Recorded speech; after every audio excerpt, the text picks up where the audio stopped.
கேட்டாரு. உங்க எல்லாரும் வீட்டுக்கு உங்களுக்கு தேவையான உதவியை நாங்க செய்யறோம், உங்களுக்கு பணம் தாரோம் என்றாரு.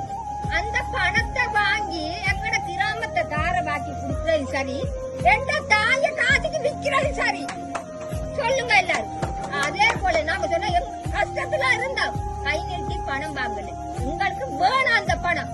எங்கட கிராமத்துல தண்ணி எடுக்க வேண்டாம்.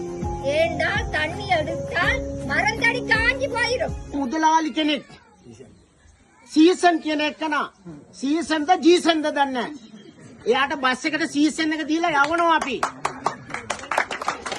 හරි? மாட்டை வளர்க்கட்டும் ஆட்டை வளர்க்கட்டும் எல்லாம் செய்யட்டும். நாங்க அதுக்கு எதிர்ப்பும் தெரிவிக்கல. நாங்க ஒன்றுமே செய்யல. இந்த தண்ணி பிரச்சனையில ஃபேக்டரிக்கு தண்ணி எடுக்கிறதுக்கு எந்த அனுமதியும் இங்க இல்ல. ஊர் மக்கள் எல்லாரும் ஒத்து நிக்கணும். ஒத்து நின்று 3 கிராமத்து மக்களுக்கும் நாங்க பெரிய பாதிப்பை சோறு தின்ற நாங்க கட்டி குடிக்கிற அளவுக்கு பாருங்க.